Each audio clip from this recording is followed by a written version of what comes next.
কি মারাত্মক লেভেলের ট্রেলার হয়েছে বর্ডার 2 এর। বন্ধুরা, বর্ডার 2 এর ট্রেলার বেরিয়ে গেছে, তোমরা প্রায় প্রত্যেকে জানো।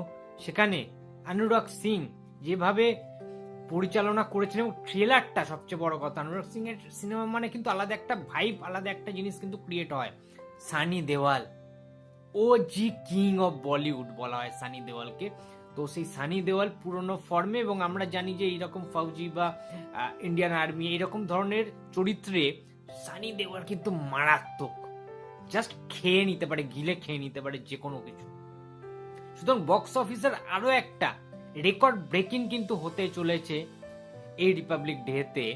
মানে আমি কি বলবো, 3 মিনিট 35 সেকেন্ডের ট্রেলার কাট করা হয়েছে। ট্রেলারটায় পাকিস্তানকে জাস্ট শেষ করে দেওয়ার একটা ব্যাপার, ধুয়ে দেওয়ার একটা ব্যাপার, চাপকে চাবালি গরম করে দেওয়ার একটা ব্যাপার রয়েছে পুরো ট্রেলারটা জুড়ে। যারা যারা ট্রেলারটা দেখেছো তারা তারা জানো, যেখানে বরুণ ধাওয়ান ফাটিয়ে পারফরমেন্স করেছে, যেখানে ইমোশন ওয়ার্ক করছে, কিংবা আহানের ক্যারেক্টারটার কথা বলতে পারি, দিলজিতের কথা বলতে পারি, এবং সানি দেওয়াল সর্বশেষ সবকিছু ঊর্ধ্বে সানি দেওয়াল।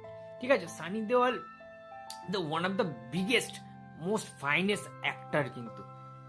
মানে কিং টিং আমরা বলি না অনেক সময়, বাদশা কিং, সানি দেওয়াল কিন্তু এই ধরনের মানে আবেগ নিয়ে যেখানে মানে সিনেমা হয়, যেখানে দেশত্ববোধ থাকে, যেখানে একটা ট্রেলারটার মধ্যে যেটা আমরা অ্যাকচুয়ালি দেখলাম আর কি, যে 1971 সালে 1970-তে, ঠিক আছে, 1971-এ যে ইন্দো পাক যে যুদ্ধ হয়েছিল, সেটার কিন্তু ইন্সপিরেশন নিয়ে কিন্তু এই ছবিটাকে ক্রিয়েট করা হয়েছে। ট্রেলারে সিজিআই বলো বা কিংবা ভিএফএক্স বলো, গ্রাফিক্স বলো, ঠিক আছে, প্রত্যেকটা জিনিস খুব ভালো করে না ম্যানেজ করা হয়েছে। হ্যাঁ, কিছু কিছু ক্ষেত্রে বোঝা যাচ্ছে যখন ওই জেট প্লেন গুলো কিংবা আকাশের মধ্যে যখন ওই যুদ্ধ টুদ্ধ গুলো হচ্ছে, তখন কিছু জিনিস বোঝা যাচ্ছে, বা ব্যাকগ্রাউন্ড ব্যাকড্রপটা কিছু কিছু জিনিস আমরা বুঝতে পারছি যে না, এগুলো অনেকটা বেশি আর্টিফিশিয়াল, অনেকটা বেশি ভিএফএক্স এর ব্যবহার হয়েছে, এআই ইউজ করা হয়েছে অবশ্যই।